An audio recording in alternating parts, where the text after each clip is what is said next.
Dans la paracha de la semaine, un peuple entier est pris de panique. Ce peuple, ce sont les Moabites. Leur peur a une cause. À l'horizon, un autre peuple s'approche de leurs frontières, les Béné Israël. Et les Moabites savent une chose, ce peuple, les Béné Israël, a vaincu tous ceux qui se dressaient sur son chemin. Et maintenant, il campe aux portes de Moab. Ils ont écrasé tous les royaumes voisins. Alors qui nous sauvera?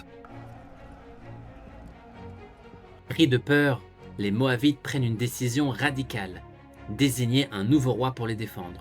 Son nom, Balak. Balak, tout repose sur toi. Je suis prêt. Mais Balak sait qu'il ne peut pas battre Israël avec des armes. Alors il tente autre chose. Il fait appeler Bilam, un homme dont les paroles ont du pouvoir. Balak veut que Bilam maudisse le peuple juif. Nous ne vaincrons pas par l'épée. Faites venir Bilam. Mais Bilam refuse, car il ne peut pas maudire sans l'accord d'Hachem. Balak insiste dans sa proposition. Il envoie plus d'émissaires, avec de l'or et beaucoup d'argent. Bilam hésite, mais au petit matin, il cède et accepte de maudire les Béné Israël. Le matin même, Bilam part à Dodanès, décidé à maudire le peuple d'Israël. Mais en chemin, l'animal s'arrête 3 fois, car il voit ce que lui ne voit pas. Un ange se tient devant eux, l'épée à la main. Bilam s'énerve, il frappe l'ânesse. Et là, un miracle inattendu se produit. L'ânesse ouvre la bouche et se met à parler. Pourquoi m'as-tu frappé? Parce que tu t'es moqué de moi. Si j'avais une épée, je t'aurais tué. Bilam se remet en route. Il grimpe lentement la montagne. Son visage est fermé, tendu.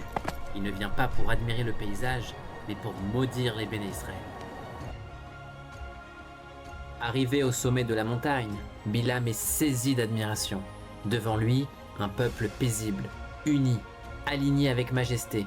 Leurs tentes sont disposées avec pudeur. Aucune ouverture ne fait face à une autre. Bilam ouvre la bouche pour maudire, mais ses mots le trahissent. Une lumière douce l'enveloppe et malgré lui, il prononce une bénédiction. Ma tovu alecha Yaakov, mishkenotecha Israël. Quelles sont belles tes tentes, ô Yaakov, tes demeures, ô Israël. La leçon de la semaine.